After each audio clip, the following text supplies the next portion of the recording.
155페이지 가겠습니다. 타이틀 제목이 이제 무슨 계약이에요? 그럼 앞에서 우리가 뭐 공부했을까요? 낙성 계약 공부한 거예요. 전형 계약 중 낙성 계약. 계약 뭐에 관한 거? 성립. 그래서 계약 체결상 과실은 효력에 가 있지 않고 성립에서 끝났죠. 계약이 무효이기 때문에, 뭐이기 때문에.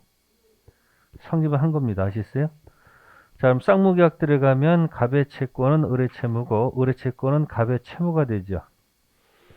그러면 너도 변제이고 나도 변제일 때 무슨 관계? 동시이행이라고 합니다. 이때 동시관계일 때 서로 변제일 때가 무슨 관계고?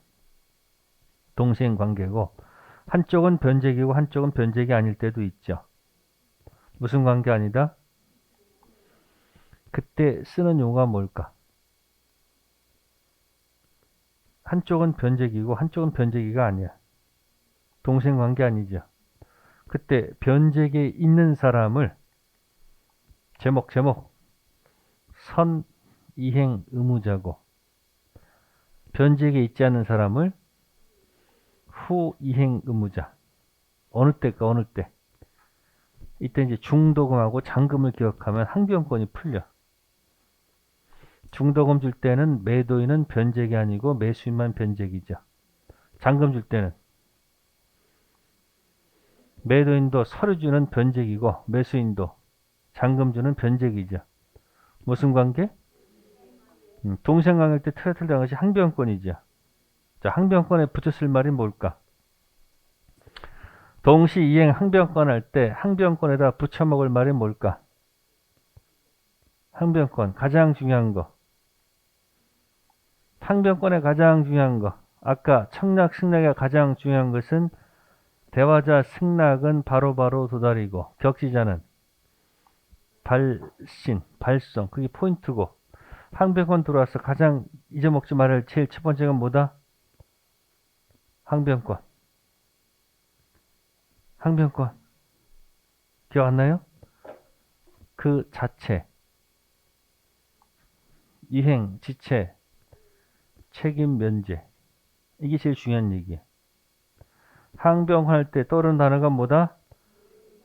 그 자체, 이행체, 책임 면제가 가장 중요한 얘기야. 그걸 까먹고서는 의미가 없죠. 넘겨보세요. 158페이지. 제일 까먹지 말할 때가 거기 3번에 효력 있죠. 2번 있죠. 제목이 뭐예요? 158페이지. 이행, 지체, 책임, 면제. 이게 가장 중요한 순서입니다. 책 순서대로 읽을 필요 없어. 제일 중요한 것부터 한 3, 4개 정도, 많으면 5개 정도 기억하고 들어가면 되잖아요. 항변권, 그 자체, 이행지체, 책임, 면제.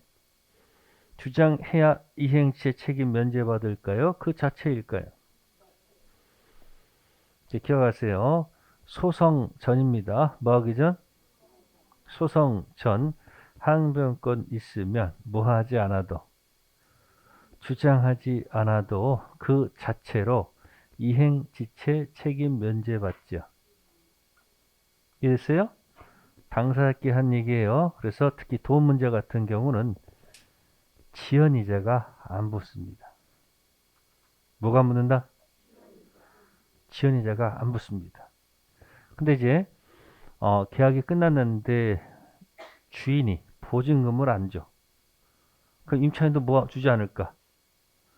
목적을 반환 안 하겠지. 그죠? 그럼 두 가지는 무슨 관계죠?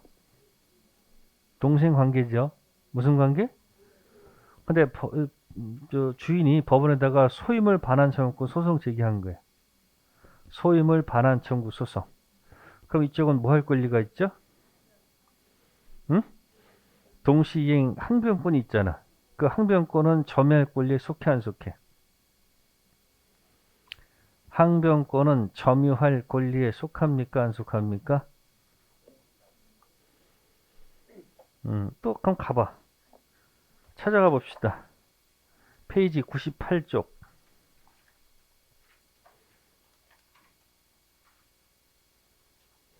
98쪽 가시면은 타이틀 제목이 소유물 반환이죠. 반환 뜻은 점유 내놓으란 뜻이지. 그럼 거기 가로 2번에 뭐 할 권리? 점유할 권리 부존재 상대방인 점유자가 자기 점유를 정당화하는 권리를 가지고 있지 않아야 된다. 따라서 미등기 매수로서의 점유하고 있는 자, 점유할 권리가 있죠. 또 취득시효 완선한 점유하고 있는 자도 있죠. 임차인도 있죠. 전세권자, 지상권자, 유치권자. 자, 끝에 나왔네요. 동시이행 항변권 가지고 있죠. 아, 네가 안 주니까 나도 못 줄 거 아니에요. 그러니까 항변권도 뭐 할 권리에 속해요? 점유할 권리에 속해 안 속해요? 속하죠. 그러니까 소유물 반환 들어오면 임차인은 법원에 가서 나도 뭐 할 권리가 있다. 점유할 권리가 항변권 있기 때문에 주지 않는다라고 말을 해야 안 해야 돼. 법원에 가서 말을 안 하면 알 수가 없잖아요. 그러니까 법원에 가서 뭘 주장하면 항변권을 주장하게 되면 원래는 소 제기한 사람한테 원래 전부 패소 들어가야 되지. 전부 산 거 아니야 원래가. 근데 판사는 그렇게 전부 패소 들어가지 않고 불러다가 둘이 싸우지 말고 주인은 뭐 주고 보증금 상환하고 너는 목적물 상환해. 싹. 이거 뭐죠? 상환급부 판결. 무슨 판결? 근데 만약에 항변권이 있는데 법원에 와서 항변권을 뭐 하지 않으면 주장하자면 원고 전부 승소야. 말 안 했으니까. 근데 뭘 주장하게 되면 원래 원고 전부 패소 들어가야 되잖아. 아, 그땐 전부 패소가 아니고 뭐다? 원고 일부 승소. 둘을 불러다가 서로 뭐하라고 이렇게 너도 주고 너도 이렇게 줘라. 뭐 상환 급부 판결. 자, 항변권을 그렇게 기억하세요. 항변권도 뭐 할 권리에 속한다. 이거 점유권 아니야. 내가 현재 점유를 하고 있는데 저쪽에서 뭐 던져서 소유물 반환 들어왔죠. 그때 무슨 권이 있으면 항변권이 있으면 임대차 끝났으니까 임차권은 없는 거지. 근데 뭐 할 권리가 있어? 항변권 가지고 점유하고 있는 거야. 그러니까 항변권도 뭐 할 권리에 속해? 그러니까 2편 물권 유치권하고 3편 채권 항변권이 또 비교가 되는 거야. 자, 그래서 다시 돌아갈게요. 페이지 158페이지. 자, 항변권 나왔다. 그러면 이렇게 기억하세요. 소송 전이면 뭐 하기 전이면 말이 없어도 그 자체로 이행제 책임 면제 받아요. 근데 어디 가서 싸울 때는 법원에서 갔을 때는 뭐예요? 항변권을 원형 주장해야지 법원이 판단해 줍니다. 뭐 하지 않으면 법원은 알 길이 없죠. 그래서 거기 158페이지 2번 3번 있죠. 2번은 소송 전, 3번은 소송 후. 그렇게 기억하세요. 자, 동시항변권 나왔습니다. 동시항변권은 어디서 왔을까? 낙성 요물에서 왔을까? 쌍무 편무에서 왔을까? 쌍무 편무 거기서 오는 거예요. 그러니까 증여계약 같은 경우는 항변권 문제가 원칙적으로 발생하지 않을 것이다. 무슨 계약에서? 쌍무계약. 그럼 이제 항변권 할 때는 뭐 하기 전이면? 제일 중요한 건 뭐다? 소송 전은 뭐를 하지 않아도 그 자체로 이행지체 책임 면제 받는 거고. 근데 어디 들어가면 소송도 말을 해야 될 거 아니에요. 그러니까 거기 뭐라고 됐어요? 뭐 하지 않으면 법원이 직권으로 뭐 할 수 없고 고려할 수 없고 당사자가 뭘 해야지? 주장하면 자, 주장 안 하면 원고 전부 승소야. 근데 항변권 뭐 하면? 그럼 원래 원고 전부 모르고 가야 돼. 패소로 가야 되는데, 여기서 패소, 전패소가 아니고 원고 일부 승소. 그걸 뭘 한다? 상환 급부 판결. 지금 뭐야? 야, 둘 싸지 말고. 너, 너 서로서로 뭐하라고? 서로서로 이행하라고. 그걸 뭐라 한다? 상한 급부 이행 판결을 합니다. 만약 일방이 항변권 주장했다면 원고 일부 승소인 상한 급부 판결이 아니라 원고 전부 뭐다? 승소. 자, 리듬 탑니다. 뭐 하기 전에는, 수성 들어가기 전에는 말이 없어도 그 자체 이행지체 책임 면제받는 거, 지연이 잘 안 붙어요. 근데 어디 가서는, 소송 가서는 말을 안 하면 원고 전부 승소. 말을 하면 원고 일부 승소. 그게 뭐죠? 상환 급부 판결로 간다. 그러놓고 그거 가지고 계속 쓰는 거 아셨어요? 이게 제일 중요한 거예요.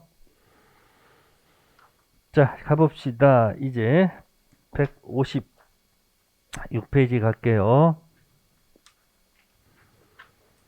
자, 가로 2번 가시면은 서로 양채무가 서로 대가적 의미를 가지고 있을 것, 이렇게 돼 있죠. 됐습니까? 양채무가 서로 뭐다? 대가적 의미를 가지고 있을 것. 그래서 기억해 보시면 각 당사자 채무를 부담하더라도 채무가 별개란 말 있죠. 서로 다른 원인에 의해서 발생한 채무라 한다면은 그 무슨 관계가 아니다. 동시 이행 관계가 아닙니다. 아시겠습니까? 그거 기억 하나 좀 체킹해 두시고요. 자, 그 다음에 우측 가시면은 157페이지에 항변권이 뭐 되는 거, 부정되는 거 있죠? 네, 그걸 잘 기억해 두는 게 좋아. 항변권 뭐 되는 거? 뭐 인정되는 거 괜히 왔다 갔다 헤매지 마시고, 주로 뭐 되는 거? 항상 인정되지 않는 것에 집중하시면 딱 시험의 포인트는 거기 있어요. 자, 1번이 경매가 뭐가 돼서 무효가 됐다는 말. 자, 그 다음에 2번은 채무 변제입니다. 무슨 변제요? 채무 변제. 자, 2번은 주정관계에 있는 채권과 담보 물건을 얘기하는 거예요. 아셨어요? 채무 변제. 그게 하나 포인트가 되고요. 그 다음에 세 번째는 임차권 등기 명령이란 단어입니다. 무슨 단어?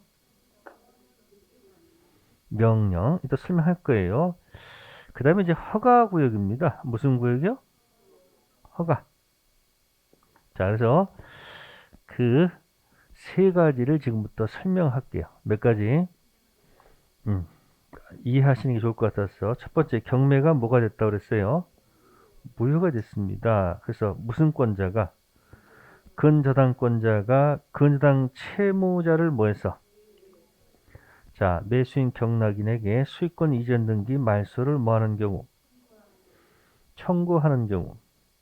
자, 이때 등기 말소 의무와 근저당권자의 배당금 반환 의무는 서로 이행을 상대방을 뭐함으로? 무슨 관계 있지 않다? 동시행 관계 있지 않다. 이렇게 되어 있습니다. 자, 경매는 누가 하는 거죠? 자, 근저당에 붙었다는 얘기는 출발이 채무 확정이에요? 채무 최고액이에요? 에? 최고액이죠? 붙는 게 무슨 저당? 이거 사실 어디서 주로 해요, 이거는? 이게 보통은 이 도매상, 본사하고 도매상 있죠? 자, 본사에서 도매상한테 물건 줄 때마다 도매상은 현금 딱 있다가 물건 들어올 때마다 현금으로 딱딱 지급해요?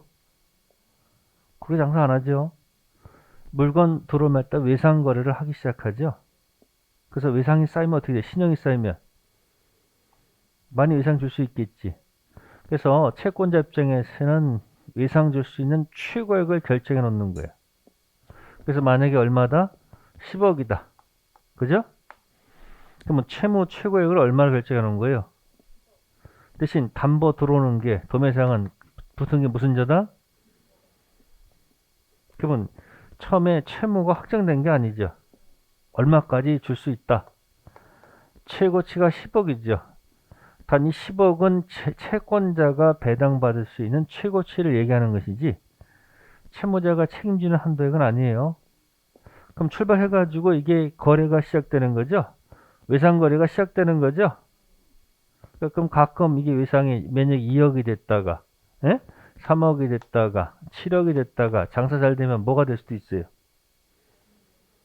아니 그냥 중간에 딱 그냥 딱 갚아버릴 수도 있잖아. 장사 잘 되면. 그럼 뭐가 될 수도 0원이 될 수도 있지. 재료가 뜨는 것은 채무가 뭐가 된 거야? 소멸한 거죠. 자, 밑에 저당권은 소멸합니까? 소멸하지 않습니까? 존속하지요? 이런 걸 뭐라고 그래요? 주가 죽었는데 종이 안 죽어. 원래 주가 죽으면 모두 죽어야 돼. 그걸 뭐라고 그래요? 에? 부종성 적용된다 안 된다? 안 되죠? 자, 이걸 멋있게 표현한 말이 뭐예요? 부종성 완화라고 하는 겁니다. 뭐라고요? 그럼 계속 또 채무가 증감 변동합니까 안 합니까? 또 올라간단 말이에요. 5억 갔다가 뭐 3억 갔다가 뭐 9억까지 올라갔다가 나중에 이제 한번 이제 결정하겠죠. 그래서 결산기를 정해가지고 결정해보니까 채무가 만약에 9억 5천이 떨어졌어. 얼마 떨어졌다고? 그럼 채무가 뭐가 된 거예요? 확정된 거죠. 확정되면서 이제 뭐가 떨어져 나가요? 뭐가 떨어져 나가? 이 근이 떨어져 나가면서 뭐로 바뀌는 거예요? 저당권으로 전환됐죠. 그럼 저당권 전환된 다음에 채무를 돈 다 갚았어. 뭐 했으면? 네? 채무가 다 소멸했어요. 어떻게 될까요? 자, 저당권은 소멸한다, 소멸하지 않는다? 소멸해야 되겠죠. 뭐가 죽으면? 뭐가 죽어요? 그럼 부정성 뭐 한다? 적용되죠? 그러니까 근저당은 출발이 채무 최고에 출발했다가 채무가 뭐 되기 전까지 확정되기 전까지 일시적으로 채무가 뭐 하거나 소멸해도 저당권 뭐 하지 않고 소멸하지 않고 채무가 이전하더라도 따라가지 않는다. 그래서 확정되기 이전 그죠? 채무의 이전 소멸은 저당권에 영향을 미치지 않습니다. 그래서 채무가 뭐가 되면 일반 저당권 돼서 뭐가 들어간다? 부정성이 적용되는 거. 그게 무슨 저당? 근저당. 아시겠어요? 자, 그런데 그 근저당권 실행했는데 경매가 뭐가 됐다고 그랬어요? 무효가 됐다고 그랬죠? 자, 경매가 무효가 되면 담보 책임 문제가 발생할까요? 안 할까요?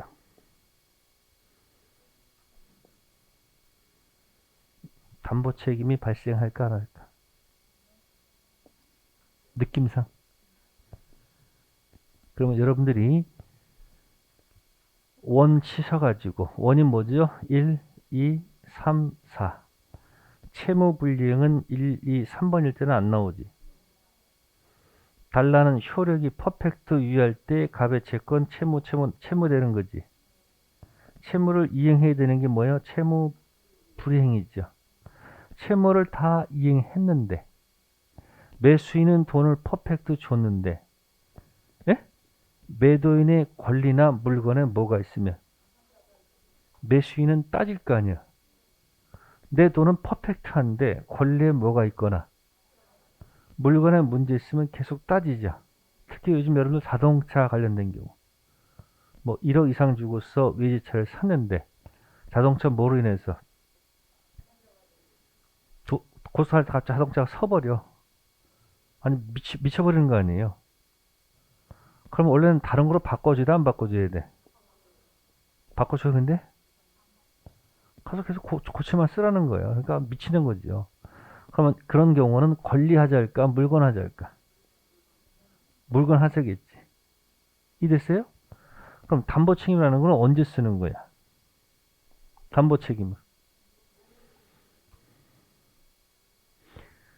원 그리셔가지고, 뭐 그리셔가지고. 4번, 채불 그 밑에서 쓰는 거예요.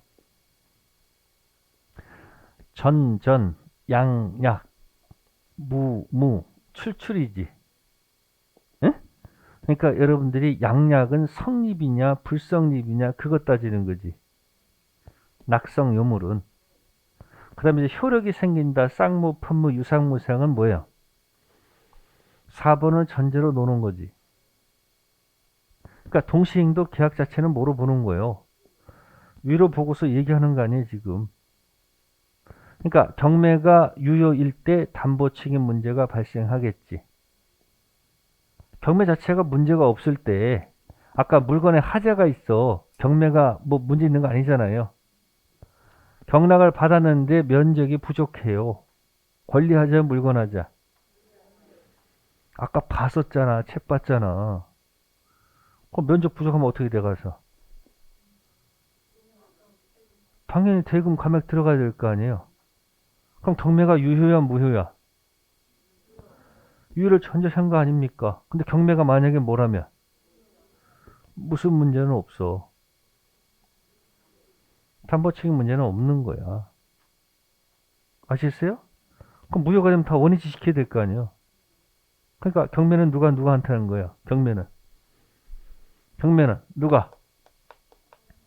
채권자 밑에 무슨 건이 붙어 있었어요? 저당권 붙어 있는 채권자가 누구 부동산을? 응? 채무자 부동산을 뭐로 집어넣은 거예요? 아니 지금 돈 안 갚으니까 경매 집어넣은 거 아니에요? 그래서 누가 경락을 받았어요? 경락인이 자 대금을 탁 뭐하고 완납하면 자동 취득, 등기 취득, 자동 취득하죠.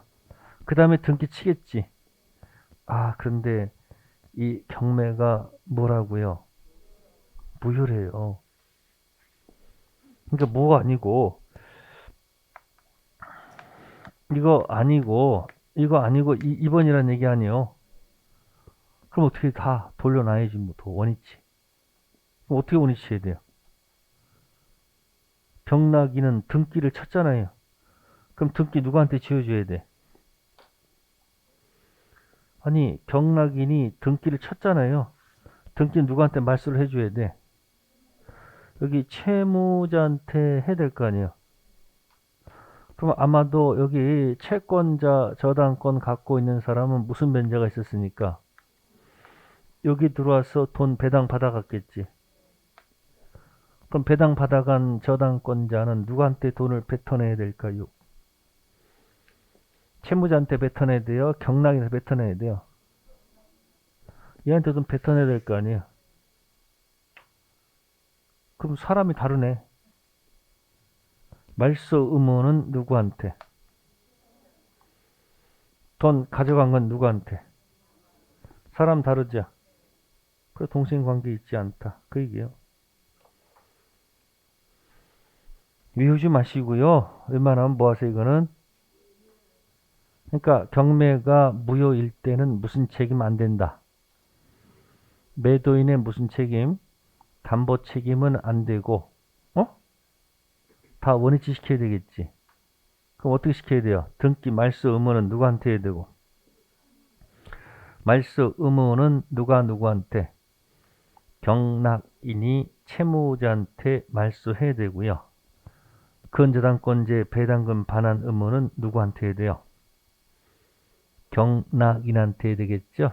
그럼 상대방이 같아 달라? 따라서 뭐다? 동생관계 있지 않다.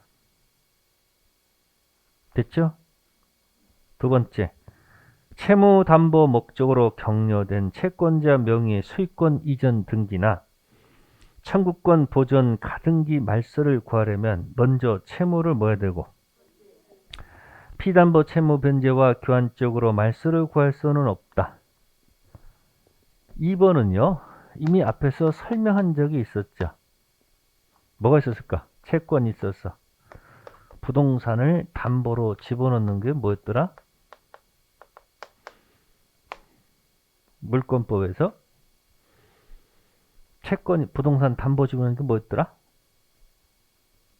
응? 그 저당권이었지 뭐. 무슨 권?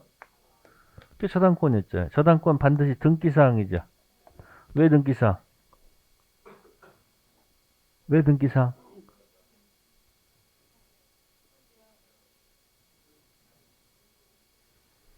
그거 뭐 공부 다 보신 건 있어서 뭐라고 얘기하잖아.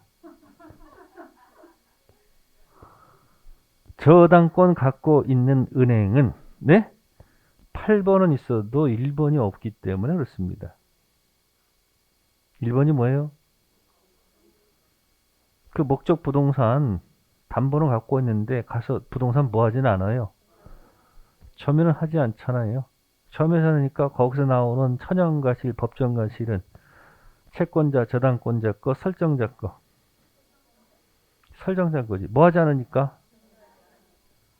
단 저당 부동산 압류 후부터는 저당권자가 과실 가져도 관계없겠지. 압류 전까지는 누구 거?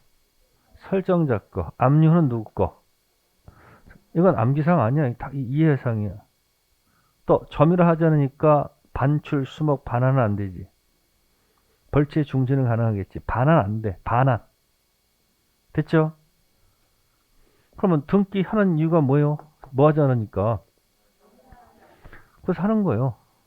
그러면 이거 돈 갚을 날짜 채무 뭐 하면? 갚았어. 그럼 어떻게 하면 돼요? 자, 이 저당권 등기 있죠? 여러분들 돈을 딱 오른손 갚으면서 왼손으로 등기 이거 같이 동시돼? 아니 돈을 갚으면서 등기 같이 지어지냐고 이게. 그럼 보통은 이제 돈 갚은 다음에 나중에 어떻게 된 거야? 나중에 가서 등기 말소할 거 아니에요. 그죠? 그죠? 그러면 채무 변제할 때 이 등기는 그냥 자동적으로 소멸하느냐? 가서 말소를 해야지 소멸하느냐? 이 문제가 생기죠? 어느 때 소멸해요? 응? 말소 소멸, 자동 소멸?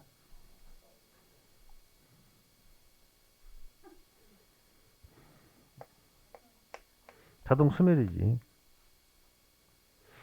만약에 이때 만약에 소멸하면 무슨 일이 발생할까? 이때 말소해야지 소멸한다면요. 채무자가 이렇게 얘기합니다. 네가 등기 지어줄 때까지 나 돈 안 갚을 거야. 이것도 뭐고 이것도 변제기다. 이렇게 얘기하겠죠. 그럼 이제 무슨 말 나와요 여기서? 동시이행, 항변권. 소송하는 거 아니까 그 자체, 이행, 지체, 책임, 면제. 그럼 뭐가 안 붙어? 네가 등기 지어줄 때까지는 안 갚아도 항변권이 있으니까 채불량이 아니잖아요. 그럼 뭐가 안 붙어? 채무자 안 붙는다는 얘기네. 이해됐어요? 근데 미안하지만 어디가 아니고 여기가 아니라고. 채권이 뭐고요? 저당권이 뭐야 이게? 그럼 뭐가 소멸하면? 채권이 소멸하면 저당권은 자동 소멸이지. 그러니까 두 가지는 무슨 관계가 아니요. 그러면 이쪽은 무슨 기가 아니요. 이쪽만 변제기네. 이런 걸 우리가 뭐라고 표현한다? 한쪽은 변제기, 한쪽 아닐 때 그때 쓰는 말? 그 자꾸 연습하란 말이야. 무슨 의무자? 선, 이행 의무자고 이쪽은 후 이행 의무자잖아요. 그럼 선 의무자는 무슨 권이 없어요? 항변권이 있다 없다? 없다. 없는 사람이 자신의 채무를 뭐 하지 않으면 이행하지 않으면 당일부터요? 그 다음날부터요? 그날이야? 다음날이야? 아니 그날까진 기다려야지. 당일 올 때까지 기다려야지. 이거 언제부터? 다음 날부터. 뭐가 붙는다? 붙을 거 아니에요.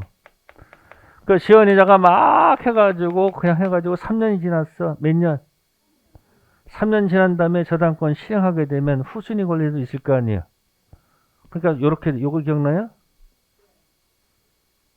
이게 뭐요?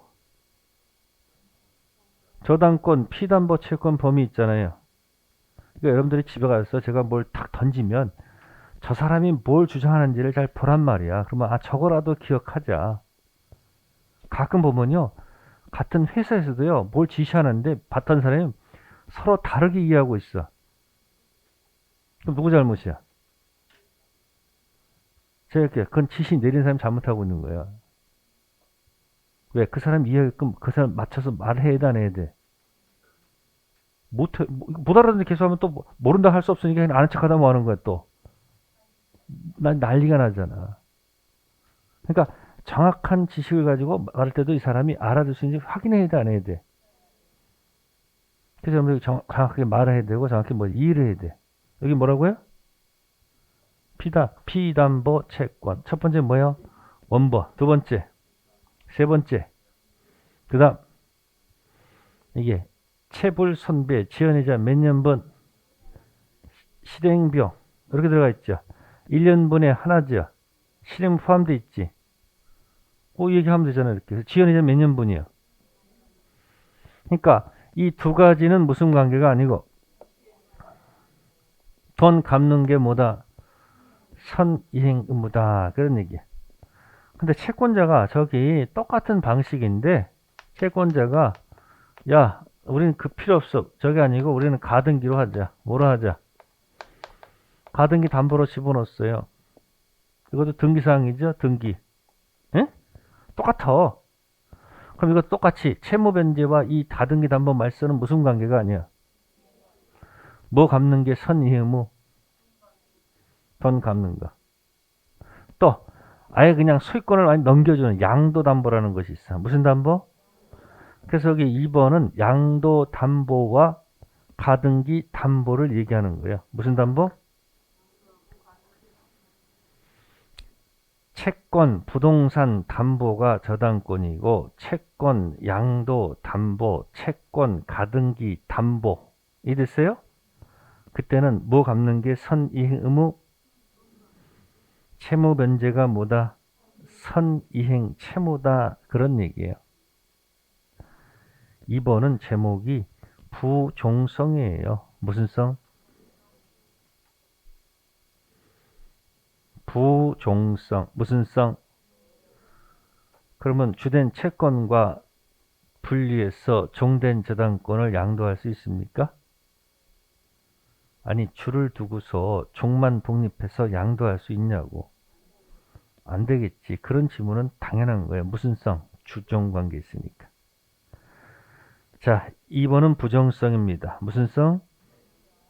자, 세 번째는 임대인의 임대차 보증금 반환 의무와 임차권 등기 명령이죠. 자, 명령에다 동그라미 하세요. 명령. 명령, 임차권 등기 명령에 따라서 임차권 등기 말소와 보증금 반환은 무슨 관계가 아니라 보증금 반환이 무슨 의무다? 임차권 등기 명령은 어디서 나오는 얘기예요? 임차권 등기 명령은 어디서 나온다? 특별법, 주택, 임대차, 상가, 임대차에서 나온 얘기죠. 그 배경은 뭘까요?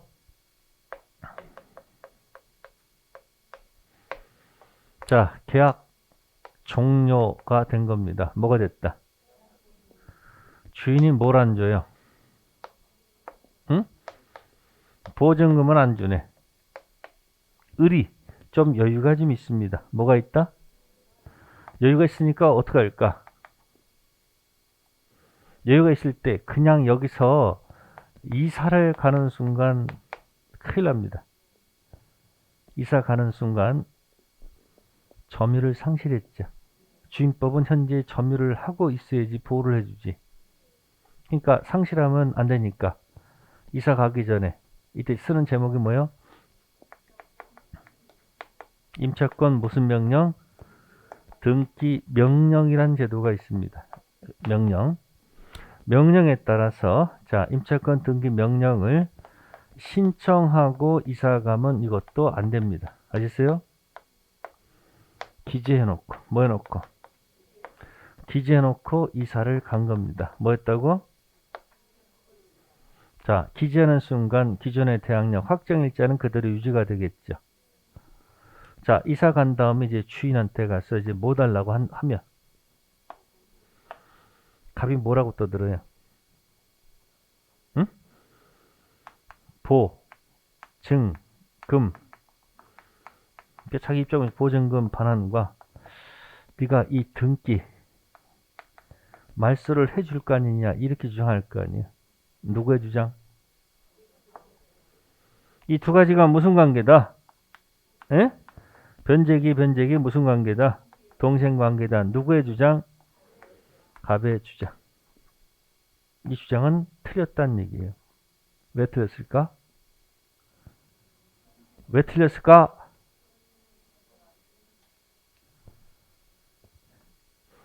이사를 가는 순간, 뭐 하는 순간? 갑은 이미 이행지체에 빠진 거예요. 목적물 반환과 보증금 반환은 무슨 관계였지만 동생 관계였지만 목적물 반환했잖아요. 뭐에 빠졌어요 지금? 임차권 등기 명령은 왜 한 거예요? 아니 자신의 기존의 대항력과 확정일자 지 살라고 한 거지. 이 사람이 묘사한 게 아니지. 기존의 확정일자 대항력을 유지하기 위해서 한 것뿐이지 묘사한 게 아니잖아. 그리고 이사 가는 순간 이 사람 무슨 지체에 빠진 거야. 네가 줬더라면 아무 문제 없었잖아. 그러니까 이미 지체에 빠진 거기 때문에 이 두 가지는 무슨 관계가 아니다. 동생 관계가 아니고 뭐 주는 게 보증금 주는 게 뭐다?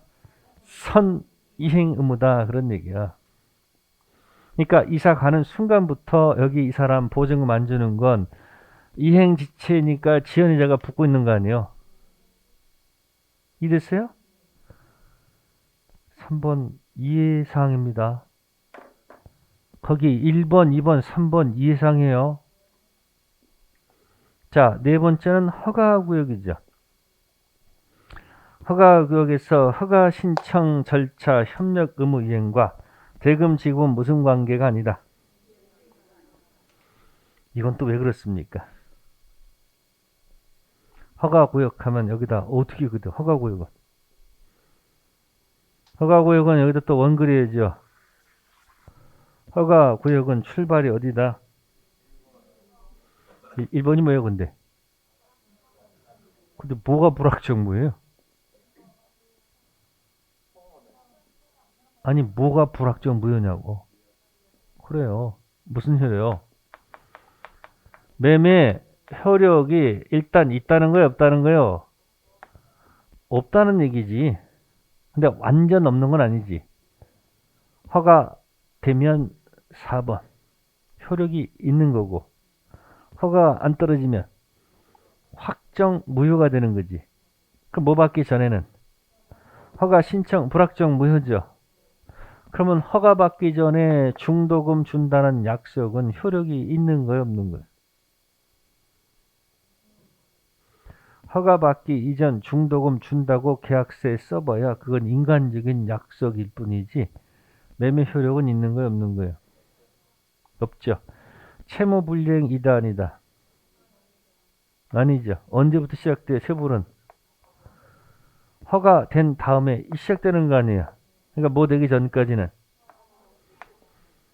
중도금 안 주지 않는다 해서 뭐가 아니다. 채무불이행 아니죠. 자 질문할게요. 협력 의무는 있어요 없어요? 협력 의무는 있다 없다? 허가받기 전 중도금 주기로 약속했다. 근데 매수인이 중도금 안 준다. 매도는 분명히 이렇게 하겠죠. 네가 중도금 안 주니까 나 협력 안 할 거야. 네 중도금 주는 것하고 내 협력 의무는 무슨 관계다? 동생관계다. 이렇게 매도인이 주장하겠죠.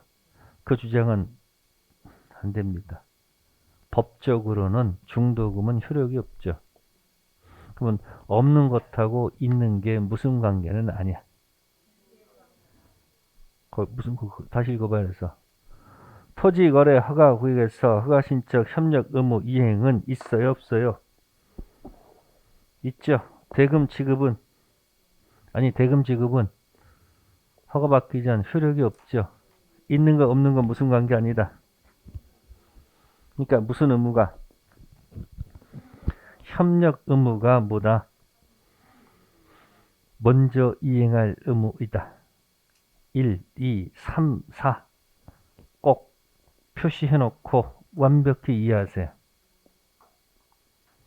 항변권이 두 문제 나올까? 세 문제 나올까? 한 문제 나올까? 딱 한 문제밖에 안 나와. 근데 계약법을 잘 관리하는 게 합격의 지름길이다. 시험 보고 나서 하나가 모자란다. 두 개가 모자란다. 주로 계약법에서 많이 틀립니다. 시간이 없어서. 뭐가 없어서. 시간 안 분배 안 돼서 나중에 시간 없으면 뒤에 계약법 문제 거의 다 틀려. 그러니까 계약법을 더 열심히 하셔가지고 딱 보는 순간 답이 딱 나올 수 있게 연습하시라는 얘기야. 자, 그 다음에 하나 더 갑니다. 맨 마지막에 B번에 두 번째 점 있죠. B번에 두 번째 점 뭐 있어요? 매수인이 선이행하여야 할 중도금을 지급하지 아니한 채 잔대금 지급을 뭐했다? 경과한 경우. 현재까지 왔다고 가정하세요. 자, 그러면 매도인 입장에서는 이렇게 얘기하겠죠. 절 보세요. 중도금 안 주고 잔금 안 주고 현재까지 왔어. 그럼 매도인은 뭐라고 얘기할까? 등기 서류와 잔금은 무슨 관계니까? 잔금 안 준 건 뭐라고 안 그러겠다. 근데 중도금을 다 안 줬지. 그러니까 중도금 지급 다음날부터 현재까지 전체가 중도금 안 준 거니까 뭐다? 지연이자 다 내놓으라 얘기하겠지. 그 얘기할 거 아니에요. 그럼 매수인이 이렇게 합니다. 내가 중도금 안 주면 네가 빨리 내 목을 쳐야 될 거 아니냐. 목 치는 게 뭐야? 중도금 안 주면 체불이잖아요. 그럼 이행 지체니까 빨리 최고 때리고 빨리 계약을 뭐 해? 해지하고 원상 빨리 해야 될 거 아니야. 그걸 아무것도 주지 않지 했잖아. 그러니까 매수인 뭐라고 그래요? 나는 잔금 주기 전까지만 지연이자 줄 거다. 어디 기준? 매도인은 중도금부터 잔금 건너서 현재까지 몽땅 뭐 내놔라. 내놔라는 얘기고 매수인은 잔금 기준 이전 중도금만 지연이자 주겠다. 이렇게 할 거 아니에요. 법원 가니까 매수인 말이 옳다라고 판사가 얘기해 주는 거예요. 읽어보세요. 그 문장 자체를 읽으면서 난 팍팍 들어와야 돼. 읽습니다. 매수인의 중도금, 금자 하나 있죠. 및 플러스죠. 이에 대한 지급일 다음 날부터 잔대금 지급까지의 지연 손해 금 두 개 있죠. 과가 플러스죠. 그 다음에 잔대금 나오죠. 금이 몇 개요? 금. 지급 채무는 매도인의 소유권 이전 등기 의무와 특별한 사유는 무슨 관계에 있다? 이게 무슨 얘기예요? 저 보세요. 중도금 안 주다 잔금 길 도래했죠. 등기 서류와 잔금이 무슨 관계야? 그게 중도금, 지연 손해금, 금 서류가 그때부터 동생 관계라는 얘기야. 이해되세요? 등기하고 잔금이 동생 관계죠. 그게 또 뭐 올려놓고 중도금, 지연 손해, 금 등기 서류하고 동생 관계. 그 어디 기준 잡아서 잔금 기준 이전 못 준 중도금만 뭐가 붙고 지연 이자가 붙고 잔금 기준 이후 못 준 중도금은 뭐가 안 붙는다. 지연 이자가 안 붙는다. 그런 얘기입니다. 그래서 왼쪽에 1번 있죠. 왼쪽에 네모 1번 있죠. 따라서 매수는 중도금 지체에 대한 책임을 어디까지? 장급일까지는 져야 하지만 어디부터는 장급 이후부터는 동생관계가 인정되므로 장급일 이후부터는 무슨 지체? 이해됐어요? 그러니까 머릿속에 중도금 안 주고 잔금 안 주고 현재까지 왔을 때 매순의 중도금 지연이자는 다가 아니죠. 어디 잘라? 잔금 기준 이전 중도금만 지연이자가 붙고 잔금 기준 이모쯤 모순금은 중도금은 지연이자가 안 붙는다. 그러니까 동시 항변권하고 뭐하고 한 세트로 놀고 있는 거예요.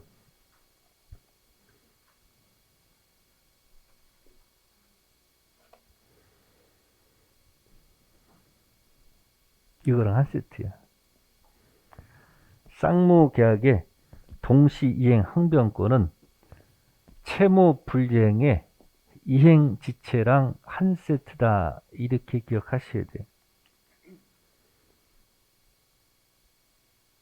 쌍무계약의 무슨 이행은 채불에 뭐하고 이행지체랑 한 세트. 그러면 한번 해볼까요? 이행지체는 최고가 필요하죠. 네? 그러면 지체가 아닌데 최고 때리면 최고는 효력이 없겠네? 지체 빠졌을 때 최고 때려야 되지. 생각해 봅시다. 중도금 안 주고 잔금 안 주고 지금 현재 시점입니다. 무슨 시점? 이때 매도인이 매수인한테 중도금 잔금 빨리 갖고 오라고 최고장을 날렸습니다. 최고 날렸어요. 그 최고는 효력이 있다 없다? 중도금 안 주고 잔금 안 주고 현재 시점이야. 에? 현재 시점에서 매도인 열받으니까 매수인한테 최고 날렸어. 빨리 뭐하고 뭐 갖고 오라고. 중도금 최고 날렸어. 그 최고는 효력이 있다 없다? 있다 없다? 있다 없다? 정답은 없습니다. 왜? 지금 현재 시점에서 서류하고 지연 손해금, 중도금, 잔금, 등기 서류가 무슨 관계 있어? 그럼 저쪽 항변권 있는 거 아니에요? 그러니까 내가 최고를 때리려면 등기 서류를 뭐해서 제공해서 뭐에 빠뜨린 다음에 이행 지체 빠뜨린 다음에 최고 들어가야 되지. 뭐 주지 않으면서 최고 들어간 것은 효력이 없다는 얘기야. 지금 엮고 있잖아. 지금 중도금 안 주고 잔금 안 주고 어디까지 왔다? 그럼 현재 상태에서는 다 무슨 관계 있는 거야 지금? 언제부터 동생 관계 있더라? 잔금 지급 그날은 아니지. 그 다음 날부터 계속 무슨 관계 있는 거야 지금? 동생 관계 있는 거 아니야 서로. 그러면 동생 관계 있으면 지체가 아니라며. 그럼 지체 빠뜨리려면 어떻게 해야 돼? 등기 서류를 제공해서 뭐에 빠뜨린 다음에 지체 빠뜨린 다음에 최고 들어야 될 거 아니야. 근데 서류 안 주면서 최고 날리면 효력이 없잖아. 그러니까 여러분들이 지체 최고를 떼려면 뭐에 빠뜨린 다음에 최고 들어가야 돼. 맞지? 뭐가 아닌데 지체가 최고 때리면 효력이 없겠지. 그래서 시험에 이 판례가 자주 나옵니다. 중도금 안 주고 잔금 안 주고 현재까지 왔을 때 언제부터 동생관계야? 잔금 지급 다음 날부터 계속 동생관계에 들어가 있던 거야. 이해됐어요? 그래서 쌍무계약의 무슨 이행은 체불에 뭐하고 이행지체. 연습해볼까요 여러분들? 전전 양약 효력이 생긴다. 갑의채권은 의뢰채무, 의뢰채권은 갑의채무. 무무 쭉 내려가는 게 뭐예요? 이때 못하는 게 이거지. 채불리에 양쪽 귀 잡으시고 왼손은 뭐예요? 여기서 하니까 폼이 안 나. 이행지체, 이행불능, 법정해제, 원상회복. 그러니까 이행지체는 뭐하고 한 세트? 동시. 그럼 이제 이행불능도 뭐랑 한 세트가 되겠지. 그렇겠죠. 그거는 다음 시간. 잠시 쉬었다 하겠습니다.